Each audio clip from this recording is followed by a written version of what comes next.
Transform your startup journey with the Energy Tech Nexus. Connect with fellow founders, access critical resources, and be part of a community shaping the future of energy and carbon tech. Your path to building a Thunder Lizard starts here. Learn more at energytechnexus.com. Welcome back to the show. Today, I'm really excited to have with me Yao Huang, who is a climate investor focused on the 40 gigaton problem of decarbonization. She's an investor, a tech veteran with over two decades of experience in technology and investing. She has founded companies to help corporations launch new innovation initiatives and is on the board of Carbon Optimum. Welcome to the show, Yao.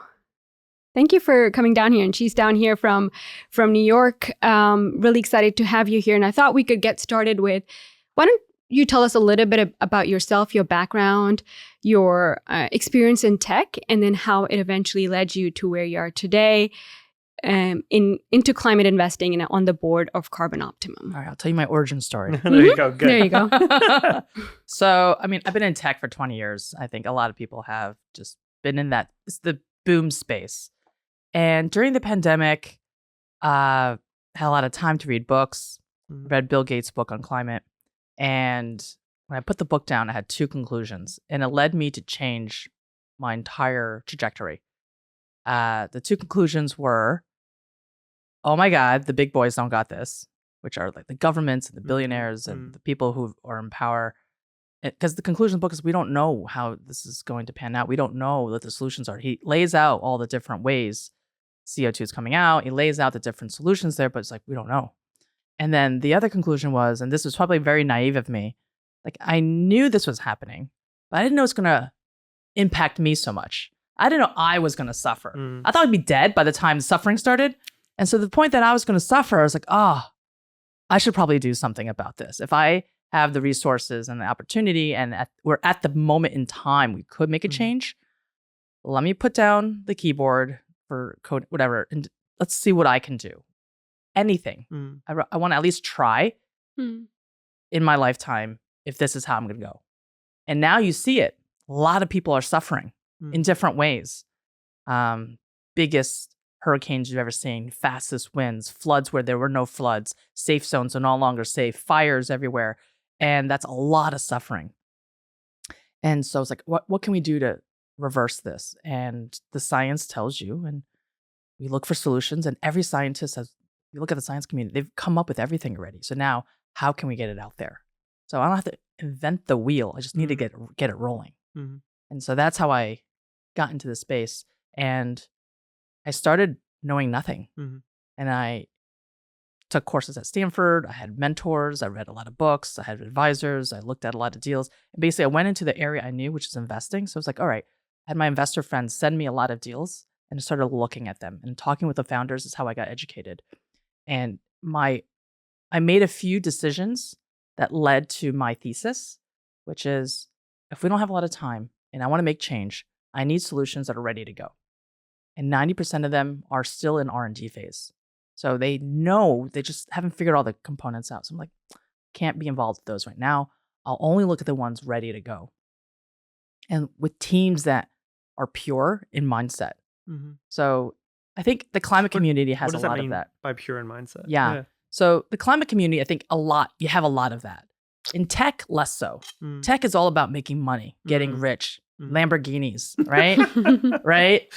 The Vegas parties with Dom, right? Yeah. So you don't work on climate just to make money. It's too hard. You can make money. I think business, by definition, needs to make money. But that's not their driving force. It's easier to do tech if all you cared about was making money. I mean, you do real estate, you can make money. You can sell cocaine, you can make money. You see, my mouth is getting in trouble already. True story. It's all true. There's so many ways to just make money. Yeah. But tech, when you go get your various rounds of funding, it is to make money for the investors in 5 to 7 years when their fund has to retire. So you're building a company to get money, to make more money, to eventually either sell through an M&A or IPO so you can make more money. Yeah. This whole, I want to change the world. No, you can say those words can come out of your mouth, but really the underlying activities are all financially driven, right? In climate, I see two things. Well, actually, I see one. Everyone wants to try to fix it. Actually, a lot of them don't have revenue models. And that's fine because they were scientists who invented the solution. They tend not to have a lot of business people and finance people. Not all, but a lot. And definitely the early stage ones. And there's a difference between business and finance. Business is like figuring out how this thing operates and maybe the revenue model. But finance, in climate, having been at it now for 4 years, the financing stack for this is unique. It's different than tech. So what the problem is, a lot of these companies are running off of the tech playbook because those are the books that were written. The movies, the magazines, the talks, the TED Talks, the books, everything is on how do you raise money. Mostly the foundation was tech because that's what happened before. And most of the venture money is in tech. And so you have one venture playbook and it doesn't apply to climate. Climate tastes more like healthcare and real estate in how long it takes to get something up, how much more money it needs. They're not identical, but they taste more like it. They're all like infrastructure. Like when you're talking about real estate, that's what it is. And with health tech, it's the long life cycles, right? The funding cycles, not the life cycles, but the long funding cycle, the size, and the uncertainty because it's all untested. A lot more folk things, first of kind. So very different. They need their own playbook. It's a different financing stack. Like real estate is usually stacked to get a project building up. It's just not, I have $6 billion to put this building up or whatever, right? There's debt, there's equity, there's various forms of how you put it all together. Just sometimes tax credits. You can even look at the movie industry of how they put something together. You're literally putting $1 billion into a Marvel film on just the belief that this will be good. Right. So there's other industries that you can look to for guidance. But luckily, climate has been around for a long time. This is not the first time money's come in. It came in the 90s. Everyone was too early then. A lot of the infrastructure wasn't there. We're at the right time now. A lot of the foundational parts are here. People are interested. We're not trying to teach people that climate doesn't exist. They see it now.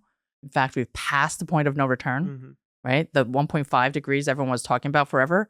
We passed it in February. So now we broke the glass and I hope we can put it back together. We still have a little window, but we're the last generation to do something about it. That means a lot. So the kids that are like 5 years old who want to do something, it'll be past their time. We're literally at the perfect time. We have the resources. We have the solutions. We just need to scale them now. It's not playing with R&D. It's let's deploy. And getting as much of it out there now. Yeah, so you kind of feeling that sense of urgency and then your experience as an investor, because really how do you help these projects take off is make sure that they have access to funding. Yes, getting the funding together. It's all about money together right now and deploying. And, and you mentioned, the VC playbook, which has really evolved and matured during the past 2-3 decades of digital innovation, doesn't quite apply. What do you think will be the role of venture capital for climate tech? There is a role, and also for certain companies. So yes, there is still a role in the early stage, right? In the later stage, if it's proven and if it's able to make money, you don't need to keep taking equity dollars. It's too expensive. You can get cheaper money. Debt is way cheaper. And so maybe you don't need series B, C, D, E, F, maybe, or less. I don't know. I don't know how much money they need to get to a point of revenue or profitability. It depends on the sector. Climate is so wide. It's not like tech. Tech, foundationally, they're all very similar. There's code. You go sell it either to consumers or to enterprise, and then there's a series of steps you take. Climate, there's nuclear, there's natural science, there's all sorts of things. There's food. You can go down any roads.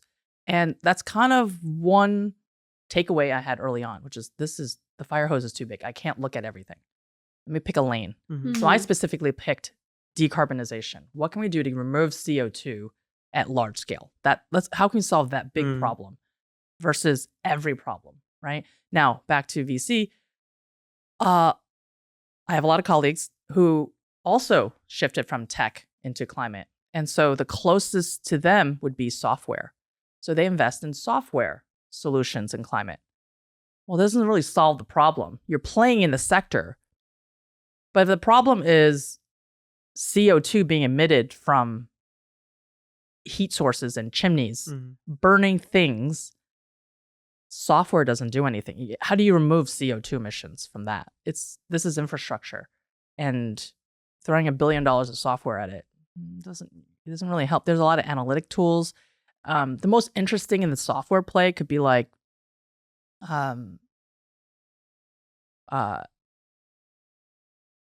energy plants. So that's like efficiency type of stuff. stuff. But I don't really see it. You can find ways to like save energy. Like the challenge is like the modeling or the analytics is kind of peripheral. It's not the driver. It's not the driver. Right. You need real hard science, right? Chemistry, biology, physics. But so that's one point on where VCs are coming in, and the other is they're coming in early, which helps. Are they really coming in early? Because most there's VCs, not as many as tech. Yeah. Okay, so again, remember traditionally this sector of venture capital was in tech, and so it's just a template by which new funds in climate are being set up. But there's a lot more. But the amount of groups is nowhere near as large as tech. But I think there's starting to be a transition globally. So US dominated a lot of venture capital for tech. But I think in climate, I'm seeing a lot more activity in Europe. There are foundations with a lot of money. There are, governments are participating on large scale. You have different banks and debt funds, royalty funds that are taking their returns back as a royalty play. There's just different forms of capital, which makes it more interesting, but also maybe harder for some of the companies to navigate. Because you can't run the playbook. You literally have to invent it as you go along. Well, no, you have to find all these people. It's kind of like the beginning of tech, when no one knew where everything was. And back then, there was not even a LinkedIn to have it all aggregated or a Crunchbase or anything, right? So you have to find all of these, meeting them one at a time. So the big conferences like COP or Climate Weeks help as a place to identify them. And you kind of have to also have finance people involved to learn how to put them all together to financial projects in various stages. There's a whole thing around credits, right? Both carbon credits and tax credits. How do you leverage them as part of your stack? And then how you incorporate insurance into all of this to make it safer for investors. Because now the first wave of climate investors came in because they believed in it. It's almost philanthropic or purpose-driven, and they lost a lot of their money, right? Now it's more institutionalized, and they really want a return. And so it's not just, can't sell them on the vision completely. And I don't see a lot of them having revenue models, or a lot of them depend on carbon credits, and the credit market isn't completely stable. There's not enough to go around. The credits they're absorbing are usually pretty small. So it's just another ingredient. And I think a lot of these companies really need to focus on how do they make money. This is no longer, from having been in the mud and getting my hands dirty, this is not a climate problem. It's a finance problem. So what, I want to dig into that. So one of the things that I don't want to say critical of when I see an early stage company, you'll meet a founder who doesn't understand finance, and they'll say, I need a CFO. And then you ask them, what does that mean? Right? And you're shaking your head. And a lot of times the founder will describe what I would consider a bean counting CFO, which is not what you need, not what you're describing. And so, maybe you could share some wisdom on like what is a finance person? Because I don't think I would be able to articulate like what they bring to the table, and when you need someone like that on the team. Like, is that, in some ways it sounds like you need that right at the beginning in terms of skill set or knowledge, maybe not part of the full team. But no, go ahead and share what you've seen. And I understand a lot of the audience on this podcast are founders. So a finance person doesn't mean CFO. They're different. Okay. And there's nuance to all of this. When you're in the beginning, you don't need a CFO. There's literally nothing to. There's no financials. It's all zero. It's all zero and imaginary. Right? So you don't need that just yet. It's not that sophisticated. Also, just because someone else had the title CFO somewhere doesn't mean it's appropriate for you. A lot of if you just even went on LinkedIn, they're not in climate. They're probably, if they're even going to touch you as a startup, they probably came from tech. It's not the same. Maybe they've never done project finance. Maybe they don't understand what carbon credits are. Maybe they don't understand what gold standard, Vera, the ratings, and the whole, they don't understand any of that. So yeah, they might understand money, but they don't understand the sector enough to participate in a meaningful way. You want to find, it's almost like if you're looking for a pitcher in a baseball game, you want to find someone who's pitched a major league game. You don't need a first baseman. Yes, they all play baseball. Yeah. Right? And so at the time of what you need someone, when I say finance person, someone who understands the breadth of the different products and what's out there in climate for you and to help you put all of that together. Which may mean, if you're not, as a founder, good at speaking debt and speaking equity are two different things. And most founders speak product and vision. And even in the tech world, they very rarely speak revenue, exit, M&A. Like they don't speak the tail end of the story, which is what investors care about. And so even then, there's a lot, the disconnect. And so when I say finance, it's, do you understand what's out there and how to put it together? At some point, once you get your financing in place, you're going to need more. Oh, yeah. Then you're going to need a CFO to help manage the different types of funding you have, to get more project finance, to leverage the carbon markets. And even then, that person might need VPs below them or help below them, advisors below them to manage each of these components, which all big companies have. You know, they're almost little specialties, and you're going to need specialists in each of these areas. You might need commodity traders, right? And the CFO will know enough how to manage it all, but maybe has never traded commodities, but has done project finance. Actually, if you're doing project finance, a really good lawyer is what you need, because you're going to have a 200-page contract, and the really good project finance lawyer, who that's all they do, can handle the business and the finance component, right? And there's lots of this exists in Houston. These specialists are all here. In fact, everyone else doing climate projects around the country should come to Houston for resources. Like, Houston speaks the language way better because energy is. Because we're used to doing big projects, these right? kind of things. SF doesn't. They'll have the tech CFOs, the tech finance folks. But I think Houston's unique in that aspect. Yeah. I mean, because Houston has these project finance people who've been working on these big projects for many decades. But how do they then transition into working with climate? So here's an interesting thing. I think we've been calling it all the wrong thing. Yeah. And maybe that's why a lot of people are standoffish or whatever. And maybe they don't see the current opportunity. The people who are in it do. And I think maybe redefining it could help more come in, which is throughout the history of time, there's been new technologies that have come out that have changed everything. Yeah. Right? So transportation. Everyone's riding horses, and there was a car and the train and the plane. And it's like, you either hop on board and do it, because now it's here. Just how do you spread it? Yeah. Right? And if you were the guy who sold horses, you either moved or died. Yep. It's gonna go or leave you behind. And every time it happened, those who came on board made lots of money. Okay. So when the internet came, you can say, I don't know what's important about the internet, but oh my God, everyone got on board, made lots of money, and huge transition. Lots of capital is put into these things. Entire industries are like, you can see the world change, right? We're now in the age of the internet, and now probably AI, and you can jump on board and all of that, right? It's not a climate thing. We're in an energy transition. Yeah. We're using Stone Age tech of burning, digging things up and burning it. Very inefficient. We're about to move into a modern age of energy, and we're at the beginning of that, kind of like 1990s for the internet. Yeah, it was slow, and it was dial-up, and now we're at fiber and satellite for the plane. You get high-speed internet on the plane, right? About to, with Starlink and all of that. Yeah. So energy is the same. They shouldn't think about this as a climate thing.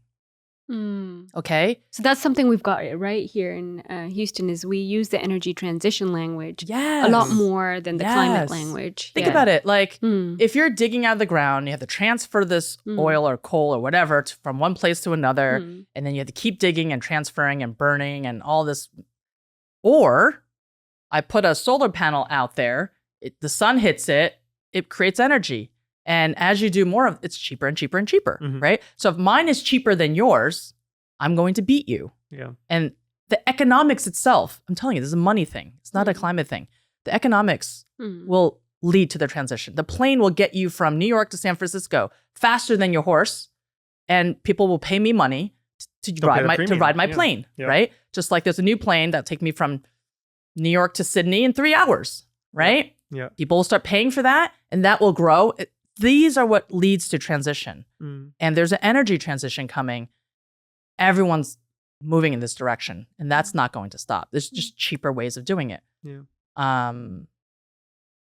Cheaper ways that are also not polluting the environment. Yeah. It's almost irrelevant. Yeah. That's almost Because the thing is, we could come up with cheaper ways, but then they could be dirtier. Well, that means it probably costs more You're not to covering do it all the anyway. cost, right? What I'm trying to say is you include the cost. The pollution is not the thing. It's great It's that a nice benefit. Yes, it's an added benefit. And that's how I think climate people should think about this. The things that'll win are the things that are intrinsically cheaper, better, Yeah. higher Think about quality. it. Okay, Right. so all these climate deniers, okay, fine. Who cares? Earth is spinning different, and that's why there's 17 more hurricanes in Florida. Okay, but That's a very controversial statement. It should be Whatever. 18 hurricanes. I don't know. Whatever. Who cares? It doesn't even matter what you believe. Yeah. Just that the insurance is no longer going to pay for the house that is destroyed. The math. And so now you will not rebuild there because now it's on you. The risk is on you. You the can smart no money longer has left, insure. right? Because now an insurance company's like, well, the risk is high because of calculations of this happening again and high. So if I insure your house, I'm going to lose again. Because insurance companies make money by not having to pay money. Yeah. So if they have to pay a lot, they're going to go bankrupt. And so a lot have, right? So insurance, believe it or not, is how all of this is going to pan out. And I'm telling you, this is a money game. We don't have to talk climate. We just have to talk money.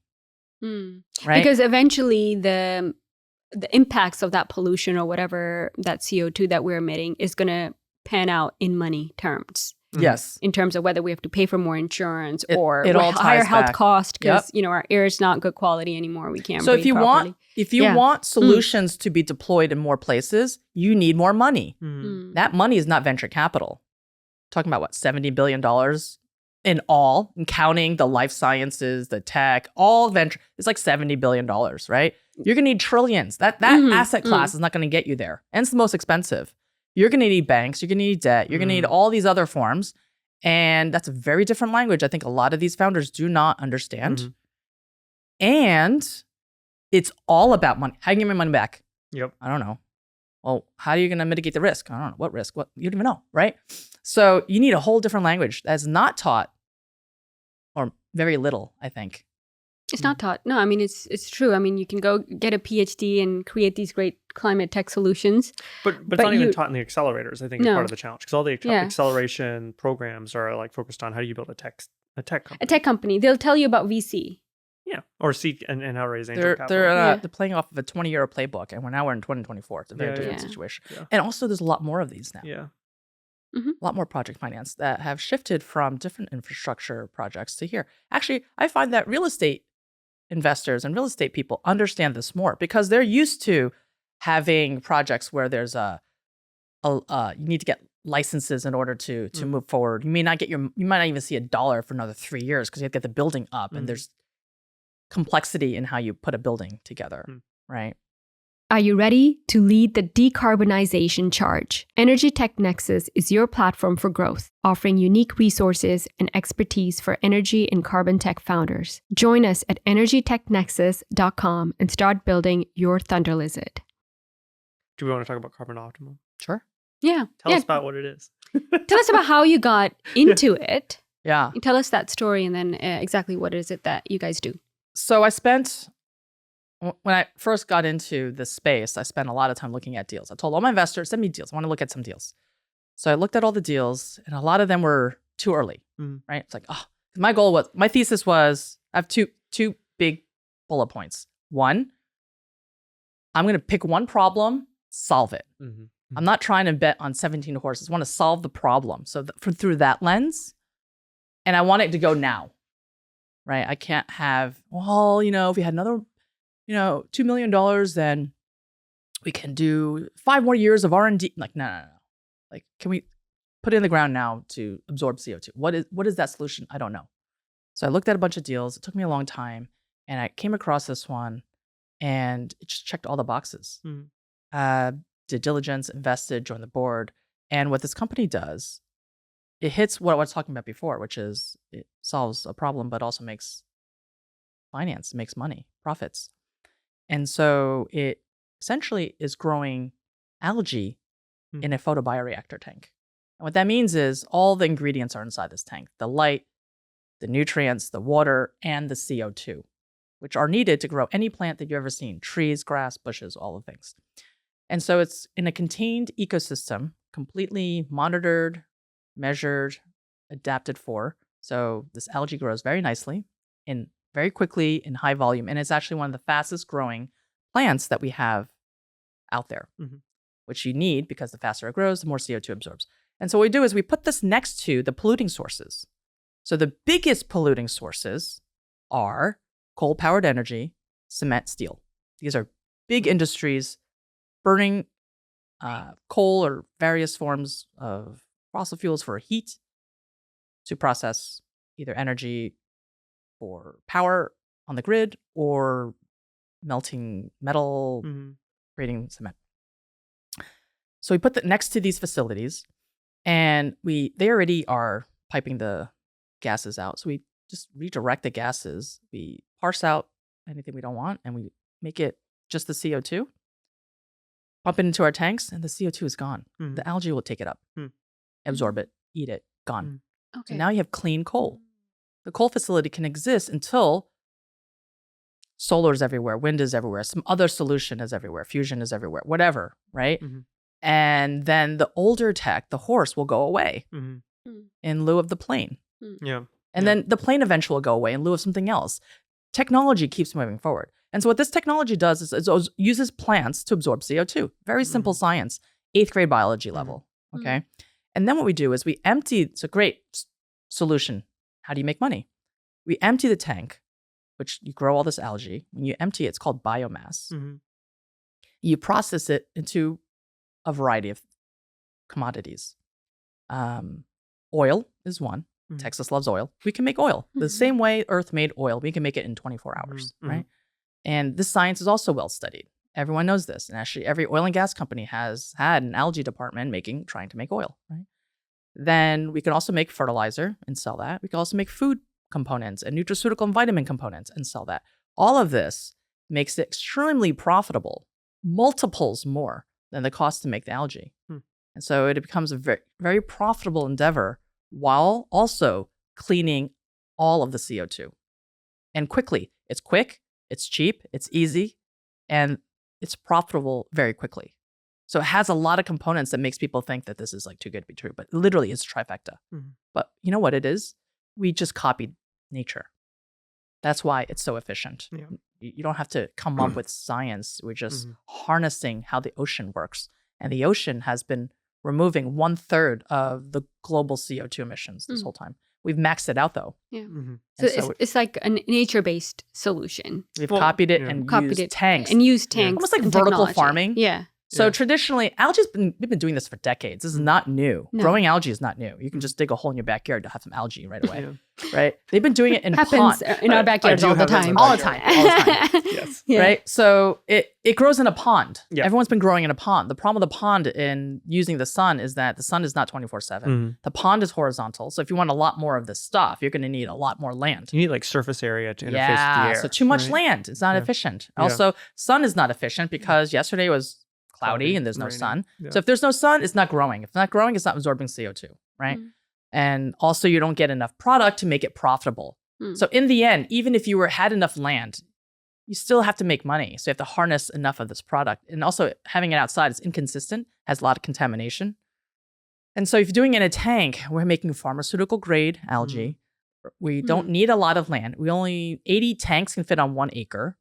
So we're working with a facility, a coal-powered energy plant in the Midwest, emits 9 million tons of CO2. We can clean it with 50 acres of land. In your ears may sound like it's a lot, but in the context of things, it's not. And even if it was, every acre is producing revenue. So 9 million tons of CO2 is what you're able to capture. Or that's then the goal. More. Yeah, and more. Because every partnership we have this coal power, we have partnered with cement factories. They don't have one, they have many. Yeah. And so that's a lot. Because I started off my career working with carbon capture and storage. And in the group that I was part of, they were very much like storage is the solution, not utilization. And their argument is really because you can't do it at the scale that we need. Utilization. And I guess this was like more than a decade ago, and a lot has changed. In terms of like, I guess their argument was the amount of energy it requires to capture CO2 and actually then make it into some like utilized products. If you're using direct air capture, yeah. So anyone who says can't hasn't looked at all options. I don't believe in the word can't, right? Maybe you just haven't seen it yet. You haven't seen everything, right? And I found this because I was curious. Right. I was willing to listen and hear all of the steps and months of asking questions before I realized, oh my God, this is it. Because it sounds very much like recycling anything, right? Because it's like taking CO2 that comes from like coal that over billions of years has become coal, which was biomass before. And then you recycle it in a tank and like make it back into algae. Right? It's like circularity. And then you make it into products, and then you make it into oil, and then back. One of the biggest things everyone needs right now is fertilizer. So because of the Russia war, they're out, and they're the largest producer of fertilizer. The whole world has a fertilizer shortage. So why not make something everyone needs anyway? And then there's the group that says, well, this has to be stored. And, I'm like, fine, if you want, give me a contract for biochar. And I'll turn it to biochar, which has 100-year permanence. Fine. Right? And the beauty and then there's all these like, what if? The awesome part about this project is that we're sitting right next to a heat source, a coal-powered energy plant or a cement factory. The flue gas and the heat is already there. The excess heat could be used to make the biochar. So all the places that needed energy, this particular project already has it built in. By recycling and reusing what's already there, you could turn it into useful things. And that has value. Commodities are also very easily tradable. They're tradable on exchanges. You can either get contracts or now get your finance guy together, figure out how to trade commodities, figure out how to trade carbon credits. Each of these is a specialty. And I guess the way Carbon Optimum is then running it, because you could be a company that just provides you with the technology, but it seems like they're running it as a project. It's a project company. Yes. It's selling projects, not just selling a technology, and then someone else takes care of the utilization. People can license the tech. I think that will happen later. We're likely to do it with governments because we can, with this, think about it, you can make a country energy independent. I can produce, watch this. I'll give you a use case right now. We have a cement factory on an island. I absorb all their CO2. Now they're completely neutral, right? Met the Paris Agreement. Yay. I then grow the biomass to turn it into a biofuel that then powers all the generators on the island. And all the emissions from the generators, I capture again to turn into the biofuel. Now it becomes circular. They no longer need to import oil. And now they're energy independent. I don't have to make oil. I can make fertilizer. Now they have the ability to make food. Algae is also food. So in parts of the world where they're food insecure or they can't grow because they're in a desert or something, it grows in a tank. It is location agnostic, and now you have food from the algae.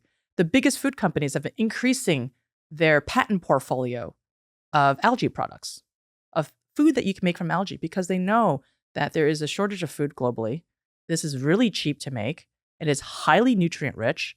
So 25 grams of this powderized, if you just absorb it, is all the nutrients you need for the day. Really efficient. And maybe that's not your lunch, but if you're going to, if you need die, it can be your lunch. Yeah. this could keep you going, right? So there's a lot of benefits from this plant that's been well studied over the years. So it's nothing new. It's just we have tech that makes it grow more efficiently, faster and more. Is it a matter of like there's a tipping point where that yield makes it profitable? Like, I guess my question is, what's different this time around? Because I'll be honest, I remember in not high school, college, one of my buddies also was working on like a algae reactor. Sure. And this is at Georgia Tech. And it was a capstone project. Like it wasn't necessarily going to go anywhere. So it's clear that people have been exploring it before. Yeah. And so the question is, what in the technology has flipped that makes this viable today? I'll say we have not seen another one that does it this way. Okay. So, but who knows? Maybe I haven't IP. seen it. But I guess maybe what I'm seeing that's different is like the scalability. Right. scalability is just more money. Mm. There is a tech difference. Okay. Your buddy, I bet, without having asked any more questions, he was using sunlight still. Sunlight. Probably, I don't remember. No, because it's the cheapest, easiest, fastest. Yeah. You know, you're doing it for a school project. You don't have that time to invent a new piece of tech. Yeah. This took 10 years and $50 million to get here. This wasn't like some really quick thing. Mm-hmm. Most companies, groups, scientists that are trying to grow algae are using sunlight, which is, as you know, is not up all day. Mm-hmm. Okay. And even if it is up all day up in Sweden, half the year it will not be. Yeah. Right. So you're not getting full, and sunlight is the key. Everything else you can control for, right? But sunlight you cannot. And so I guarantee you that he wasn't doing a closed system. Got it. So this is fully closed is the way. This is a closed So system. you don't need sunlight? We do. We're using artificial light. Okay. So we're using LED lights to power inside. We have 24/7. So we have a 24/7 grow. Yeah. You've tripled your throughput, essentially. And also there's other tech that because we can do it this way, and because of the way we deliver the light, we can do it in larger tanks. So most people using sunlight, even if they were using it in a way that the tank was smaller, thinner, because the light can't penetrate through density. So then how do you address that? There's a lot of problems that you have to address to grow it this way that has already been covered. And not only did they do it, they already had a pilot facility up running and produced the oil and burned it. Cool. So you can actually make oil out of a tank instead of digging it out of the ground, shipping across oceans, spilling it, cleaning it, then like all of that doesn't have to happen. And it could be done at the similar cost. And what do you think, when you joined the company, how long has the company been around? And then what did you think, what are some of the pivots maybe you had to make or do things differently that made it successful? It's still running, it's still going. We've not dropped tanks everywhere yet. So it's been around for over 10 years. The thing to learn is this financing component, finding where all the money comes from, partnering with different groups, figuring out how to do those contracts and those negotiations with polluters, with off-takers, it's complicated. And then globally, so in different countries, in Europe and US and Middle East and Asia, all of that has to be done. So if you're just doing it for money, you can focus in one country and exit. If you want to solve the problem, you have to be everywhere. In fact, if you really want to solve this problem for real, you need to be in US and China. They're the two biggest polluters. So are you guys going to China? I can't say more. No comment. No comment. Also talk about things already happened. No, but that's good, and it's good to know that that you're making such rapid progress on this. Talk a little bit about your role as a board member. What does it mean to be I'm a little board member? different, right? Because I didn't come in here because I wanted to invest in things. I came in because I read a book and I was like, holy shit, I'm gonna die. So I'm like, I gotta do something about it. That was my initial spark. Yeah. So my spark is I want to fix this. I want to do something. So I'm more active, specifically in things that will work. So I believe this will work. I think it is a game changer across sectors, every industry that it touches. It touches oil and energy. It touches food and ag.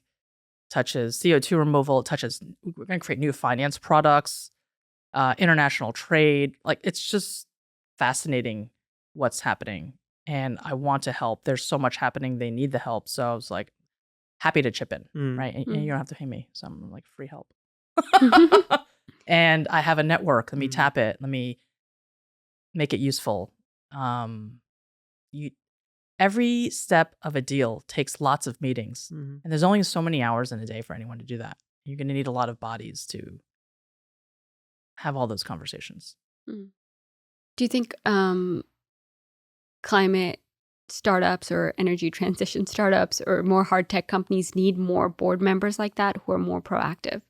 It's not need. Yeah. They need more humans that They mean can humans. help. Mm. Board members are not, their job is not to do all this. Mm. You know, they're supposed to guide Mm. and vote on key decisions. Mm.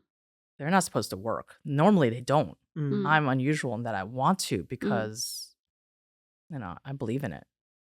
Well, I guess the question is different is, I guess when you're choosing a board, like, yes, the board has a fiduciary responsibility. They're supposed to, protect the balance sheet in some ways. But like, how do you activate, the, people in a position to help who may not be like traditional staff? Maybe is the way to think about it. People who can go above and beyond. Is that a matter of like That's- putting together an advisory board, or how do you Can. see it as Mm. successful? So there's two things. It's time or money. Yeah. You pick, right?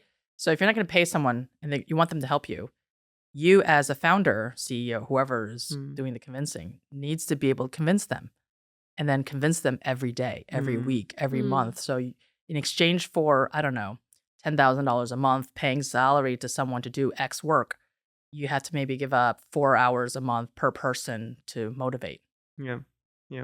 And that's part of creating the scale that you need. Is That's you have not to find- scalable. No. Like for you as a founder, like in order to, you either have to pay or you have to. There's only two inspire. currencies to get people, money or time. Yeah. So you're going to give your time or you can give your money to get someone to do something. Yeah. Because if you just, let's say you convince someone one time and then you never talk to them again for months, they'll fade away. They'll forgotten about They'll move on to something new. right? So you got to have to tap them on the regular. That's going to take you an hour of your time. Let's say an hour each week to catch up with someone, to have coffee with someone. How many of those can you have on top of your regular work? Right. And then can you keep them motivated? Yeah. As things are progressing or not progressing, or if you need them to help and not help, or if you're not compensated, or you give them equity. I don't know how you're going to, it's just, you're going to, as having been an operator, you're going to give either your time or your money. Yeah. I mean, bringing on anybody, like we try to bring on people at Energy Tech Nexus, it requires time, right? It requires time to not only get them motivated, but get them up to speed on where you are and to set them in the direction in which they could actually be valuable for you. But I guess the point is that there are many other people like you who have a lot of skill sets that would be really valuable to these companies. And how do we, so it's really up to the founders to figure out, how do you kind of tap into that asset that is available? These people with decades of experience in maybe perhaps project finance. And that's the skill set that, or they have a really good network and that's the skill set that you need. So you don't have to hire them, but either as an advisory board or as a board member, how do you get them to help you make your business successful? If a CEO needs me to tell them that, it's not going to work for him. Well, I think there's something we talk about. How do I make friends? I don't think you're going to be able to make any friends if you need me to tell you how to make friends. Yeah. But it's like, but it's also like realizing that, it's not always about just hiring the right people, but it's using your network in the right way. Eventually you want them on board. Someone's really good. The only reason why you don't pay someone is because you don't have the money for it. Right. But also getting someone highly motivated to help you with or without money is the skill of the CEO. Yeah. Yes. That's part of like creating the future, right? Yeah, And showing people this is how we get from. You got to be a people point A to B. person. You better have friends. You better be able to motivate them. If you need to teach me how to motivate, you're not going to be able to motivate at all. Yeah. That's right. And that's super hard. These are personality skills, or just if you're putting a baseball team together and someone's like, how do you hit the ball? Not going to be helpful, right? There might be a good catcher. I don't know. can teach you, but by the time we finish, it's too late, right? Yeah. So It's not worth the time because you got to find the right person. no, it's not even not worth the time. If you have to teach a founder how to do these basic things, that person should probably be the chief science officer and find a different leader to manage the team to be able to build these things. Because I see this a lot, actually. It's about communication. right? How do you tell your story effectively that gets people excited? That's the art of storytelling. Mm-hmm. Not everyone knows how to do that. Yeah. So that they can kind of self-motivate themselves to do the things that's needed to do. Well, I think it's self-directed. They still need to be inspired and motivated and driven by the vision. Yeah, right? There's a difference between someone knowing how to do something and then helping you to do it. Two different things. Or doing it for a month or 6 months or a year. Very different. Yeah. Why should I help you for a year? Yeah. So on a different note, so you are based out of New York, have spent most of your career there, I gather, and have now been coming to Houston quite a bit for Carbon Optimum. What do you see are some of the differences in how our climate tech ecosystem is set up here? What might be missing and what we're doing well? I think Houston has an opportunity to be at the epicenter of this new transition more than any other city. You have all the resources here. And you guys have already started putting these communities together. I see a lot of parallels between the start of this and the start of tech ecosystems I've seen in San Francisco and New York when those were happening. And in the beginning, it's a lot of education. It's a lot of, let me teach you what others have learned so you don't have to make the same mistakes. Okay. But it's not doing a lot of doing. Later, as these communities developed, it became doing. And the difference between teaching and doing is like having workshops to teach you how to do something, right?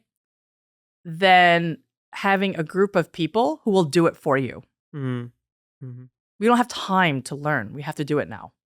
So you can do a workshop that teaches people about project finance. And here's 6 project financiers who are ready to help you based on who you are. If you have these criteria, these guys will help you. That's a huge leap.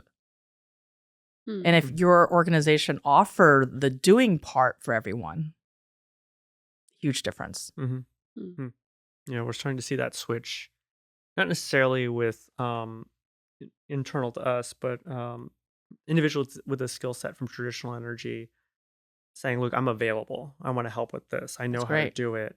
And it's almost a supply constraint where they're having challenges finding the right buyer. Because I think, meaning the startups don't know that they need this a lot of times, or the skill set, or don't know how to put their arms around it. And so there's this gap we're at where we have to educate on, what does it mean to be sophisticated in finance? What are you looking for that kind of staff? And what does a project team look like? And we're, people are learning that they need it. And I think a lot of times with any sort of adoption of a new way of doing things, like you said, education is a big challenge. And before someone can buy something, they have to know they want it, right? If they want to buy that service or they want to buy that pathway. If they don't know, they're going to fail. Exactly. And by so the time they realize that they lost too much time, because the burn rate in early stage companies is what kills them. Oh, yeah. So you don't have a lot of time to just realize things, like figure out the meaning of life, So if you don't know these are the ingredients, wrong CEO.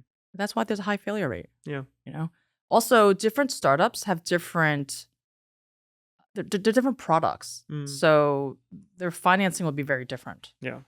Right? If you're growing mushrooms to make fake leather for bags. We had those guys on last week. No, I'm just kidding. I mean, it's very common. Like some plant thing turned into some other thing for clothing or, fashion things. Yeah. There's a huge asterisk on that. But that's like, if you're doing that, or if you're making biofuels, or you're growing plants to clean, the seashore, or helping, I don't know. Every kind of solution is different. And that's what makes this all challenging, which is why I had to pick a lane. Yeah. I can't look at everything at once, because then you literally have a different formula for each one. Yeah. And that's what's challenging.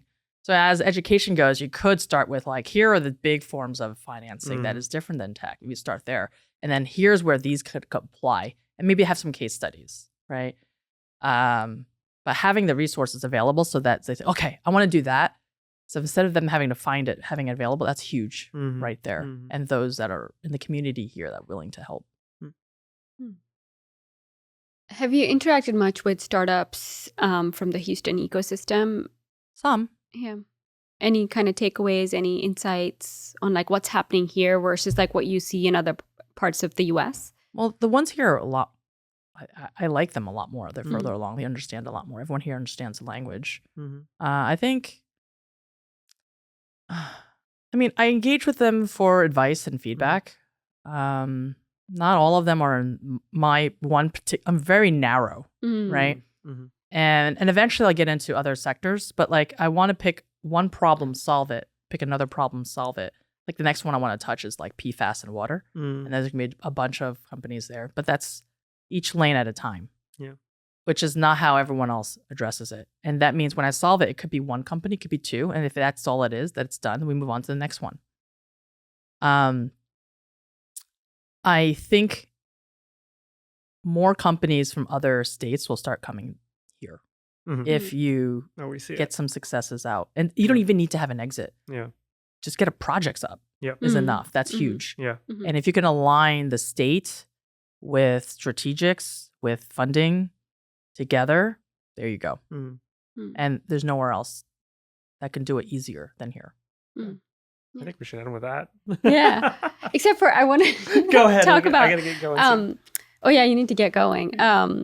You know, because you asked like how we met. Yao. So I met her because she does these dinners called the WOW dinners. Wonder Women dinners. Wonder Women dinners. Isn't it WOW? Called the Wonder Women dinners since I founded it. Okay, so it's called the Wonder Women. I don't know why someone's been calling it, or I've heard the Wonder Women. Okay, there's no O in there, I guess. Well, I guess Wonder. Yeah, okay. So Wonder Women dinners.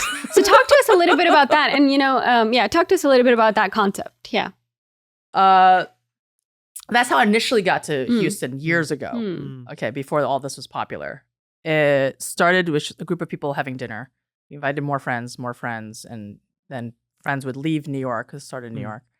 And now, having done these for 20 years, it's spread to 30 cities. There's 10,000 women. It's completely a whisper network, by invitation, curated gatherings of exceptional humans, these great women that are just fun, badasses, funny. And it encompasses all the ways authentic relationships should be developed through friendship and kindness and liking each other, and not handshakes and badges and business cards, right? Which is what most networking events are. But when you hang out with your girlfriends or you hang out with a bunch of friends, that's not the vibe. And so that's a very different energy around this. And it's been consistent because of the way we kind of organized it.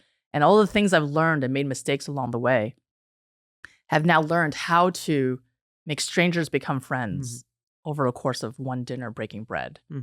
And then build on that through how the community develops. And it's built this huge network of women leaders across the country representing every major company that is supportive, is kind, embracing, and it's a very different energy when they gather and then when they meet others in different cities, and keep spreading on its own, actually. It's been terrific. Yeah. We did one sort of a format similar, but probably not identical, in November of last year. It was kind of like an early determined to lead prototype. Yeah. And I think one of the challenges that I don't want to say it's unique to Houston, but we switched to a lunchtime format because Houston is such a family-friendly city that we thought doing dinners was actually challenging because kids are so hard to manage. I don't know like if you've reflected on that. I mean, one of the reasons why we decided to do lunch was like, because we're doing these monthly, so that we can get these women together and learn from one another. But what I really liked about the Wonder Women dinner was really, just those authentic connections.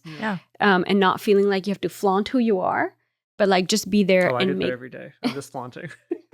just be there, connect, and like, and Yao is very good at like being like, hey, don't, talk about like what makes you fun and weird and what's quirky about you, not, how many medals you won. So thank you for doing that and for bringing that community together. I think it's very much needed. And also, your passion for what you're doing with Carbon Optimum. Yeah, thank you. Yeah. And thank you for coming on the show.